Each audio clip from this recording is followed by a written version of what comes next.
છેલ્લા કેટલાક દિવસોથી સોશિયલ મીડિયા પર એક નામ ખૂબ ચર્ચામાં છે, કોકરોચ જનતા પાર્ટી એટલે કે સીજેપી. 6 જૂનના રોજ દિલ્હીના જંતર મંતર ખાતે યોજાયેલા તેના વિરોધ પ્રદર્શનને લઈને દેશભરમાં ચર્ચા ચાલી રહી છે. કેટલાક લોકો આ આંદોલનને ઐતિહાસિક ગણાવી રહ્યા છે, તો કેટલાક લોકો તેને માત્ર સોશિયલ મીડિયાનો બબલ કહી રહ્યા છે. તો આખરે આ આંદોલન સફળ રહ્યું કે નિષ્ફળ? સોશિયલ મીડિયામાં કરોડો વ્યૂઝ અને લાખો ફોલોઅર્સ ધરાવતું આ સંગઠન જમીન પર કેટલું ઉતર્યું, અને જો આ આંદોલન નિષ્ફળ ગયું હોત અથવા તો પોલીસ સાથે ટકરાવ થયો હોત તો કેવા દ્રશ્યો સામે આવ્યા હોત? આ બધા જ પ્રશ્નોનો જવાબ સમજવાનો પ્રયાસ કરીએ. નમસ્કાર, હું છું આસિફ કાદરી અને સ્વમાન સાથે તમારું સ્વાગત છે. સવારના લગભગ 9 વાગ્યાના સમયે સીજેપીના સ્થાપક અભિજીત દીપકે દિલ્હી પહોંચ્યા હતા. ત્યાં તેમના હાથમાં બાબા સાહેબ આંબેડકરની તસવીર અને એક પુસ્તક હતું. તેમની આવતા પહેલા જ ત્યાં પોલીસ, મીડિયા અને સોશિયલ મીડિયા ઇન્ફ્લુએન્સરોના જમાવડો જોવા મળી રહ્યો હતો. સરકાર પણ સાવધાન હતી, કારણ કે છેલ્લા ઘણા દિવસોથી નીટ અને સીયુટી ભરતી પરીક્ષાઓને શિક્ષણની પ્રણાલી મુદ્દે સોશિયલ મીડિયામાં ભારે અભિયાન ચાલી રહ્યું હતું. સવારના કલાકોમાં આ સોશિયલ મીડિયા પર અફવાઓ ફેલાવા લાગી કે લોકો બહુ ઓછા આવ્યા છે અને વિરોધીઓ ખુશ થવા લાગ્યા કે આંદોલન તો શરૂ થતા પહેલા જ ફ્લોપ થઈ ગયું. પરંતુ બપોર થતાં જ ચિત્ર સ્પષ્ટ થવા લાગ્યું. ધીમે ધીમે દેશના અલગ અલગ રાજ્યોમાંથી આવેલા યુવાનો જંતર મંતર પહોંચવા લાગ્યા. કોઈ ઉત્તર પ્રદેશથી આવ્યું, કોઈ બિહારથી આવ્યું, કોઈ મહારાષ્ટ્રથી આવ્યું, કોઈ રાજસ્થાનથી, તો કોઈ દેશના અન્ય ખૂણામાંથી. અહીં રાજકીય કાર્યકર્તાઓ કરતાં વધુ સંખ્યામાં વિદ્યાર્થીઓ અને યુવાનો જોવા મળ્યા હતા. આંદોલનમાં પત્રકાર સૌરભ દાસ, લેખક અને ફિલ્મ મેકર વિજેતા દહિયા, આશુતોષ રંકા સહિતના જાણીતા ચહેરાઓ હાજર રહ્યા હતા. ત્યારબાદ દેશના જાણીતા શિક્ષણવિદ અને સામાજિક કાર્યકર સોનમ વાંગચુક પણ પહોંચ્યા અને આંદોલનને વધુ ચર્ચા મળી. આંદોલનની મુખ્ય માંગ સ્પષ્ટ હતી કે કેન્દ્રીય મંત્રી ધર્મેન્દ્ર પ્રધાનનું રાજીનામું. સીજેપી અને તેના સમર્થકોનું કહેવું છે કે સતત પરીક્ષા કૌભાંડો, પેપર લીક અને પરીક્ષાની વ્યવસ્થાની નિષ્ફળતાઓ માટે જવાબદારી નક્કી થવી જોઈએ. પરંતુ આંદોલન દરમિયાન એક બીજી બાજુ પણ જોવા મળી. કોઈ વ્યક્તિ માત્ર સોશિયલ મીડિયા પરના વિડીયો જોતો હોય તો ઘણી વખત તેને સમજવું મુશ્કેલ બનતું હતું કે આખરે આ આંદોલનનો મુખ્ય મુદ્દો છે શું. કારણ કે એક તરફ નીટ અને શિક્ષણ મંત્રાલયના નારા લાગી રહ્યા હતા, તો બીજી તરફ ક્યાંક આઝાદીના નારા સંભળાઈ રહ્યા હતા, ક્યાંક LGBTQના હકની માંગ થઈ રહી હતી, ક્યાંક JNUના વિદ્યાર્થીઓના સંગઠનના મુદ્દા ચર્ચાઈ રહ્યા હતા. કેટલાક લોકો EVM હેક થઈ શકે કે નહીં તે અંગેની માહિતી આપી રહ્યા હતા, ક્યાંક ઉમર ખાલિદના નારા લાગી રહ્યા હતા. આ બધું જ સોશિયલ મીડિયામાં મિશ્રિત રીતે સામે આવતું હોવાથી સામાન્ય દર્શક માટે આંદોલનનો કેન્દ્રનો મુદ્દો જે છે તે સમજવો થોડો મુશ્કેલ બનતો હતો. એવું પણ કહી શકાય કે આંદોલનમાં ઉત્સાહ અને જુસ્સો તો ભરપૂર હતો, પરંતુ આયોજન અને સંદેશા વ્યવહારના સ્તરે અનુભવનો અભાવ ક્યાંક ને ક્યાંક જોવા મળતો હતો. કારણ કે જ્યારે કોઈ આંદોલન એક જ મુદ્દા અને એક જ સંદેશ સાથે આગળ વધે ત્યારે તેની અસર વધુ સ્પષ્ટ રીતે દેખાતી હોય છે. અહીં અનેક જૂથો, અનેક મુદ્દાઓ, એક જ મંચ પર આવતા હોવાથી મુખ્ય માંગ ક્યારેક પાછળ ધકેલાઈ જતી હોય એવું પણ લાગી રહ્યું હતું. જોકે આંદોલનમાં જોડાયેલા વિદ્યાર્થીઓનું કહેવું કંઈક અલગ હતું. JNUના વિદ્યાર્થીના સંઘ પ્રમુખ અદિતિ મિશ્રાએ જણાવ્યું કે આંદોલનનો મુખ્ય મુદ્દો NTA અને શિક્ષણ મંત્રાલયની જવાબદારી સુનિશ્ચિત કરવાનો છે.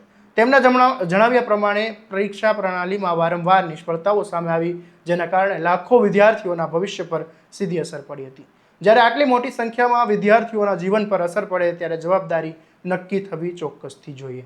લગભગ 5 કલાક સુધી ચાલેલા આ વિરોધ પ્રદર્શનમાં વિદ્યાર્થીઓ અને યુવાનોએ શિક્ષણ પ્રણાલીમાં સુધારાની માંગ કરી છે. પરીક્ષા પ્રક્રિયામાં પારદર્શિતા, જવાબદારી અને વિશ્વાસ પુનઃ સ્થાપિત કરવાની માંગ ઉઠાવવામાં આવી. આ દરમિયાન એક રસપ્રદ દ્રશ્ય એ પણ જોવા મળ્યું કે કેટલાક મોટા મીડિયા હાઉસના પત્રકારો તેમના માઇક પરથી ચેનલના લોગો હટાવવા મળ્યા હતા, કારણ કે ત્યાં હાજર કેટલાક યુવાનો ગોદી મીડિયાના નારા લગાવી રહ્યા હતા.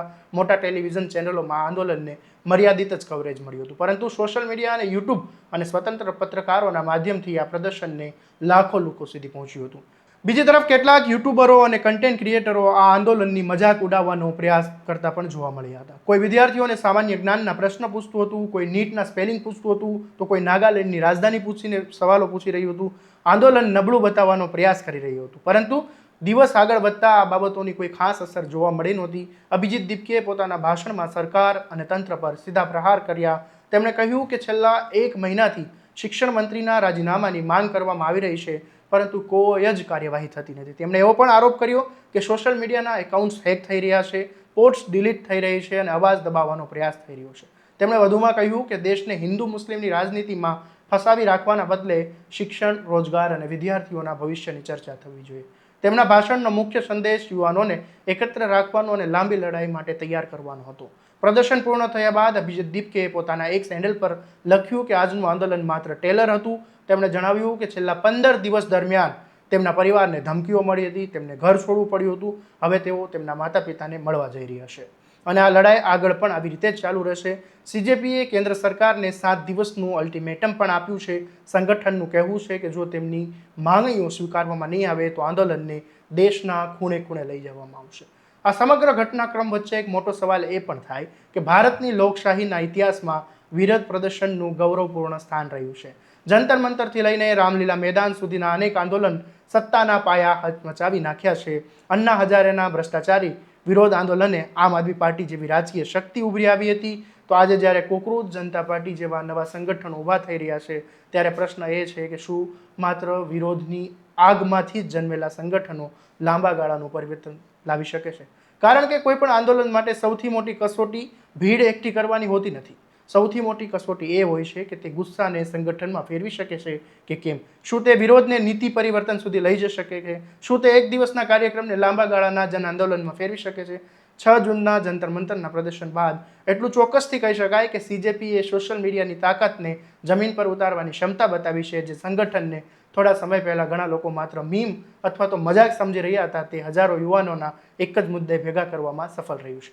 પરંતુ એટલું જ એ પણ સાચું છે કે આંદોલન સામે પડકારો પણ ઓછા નથી.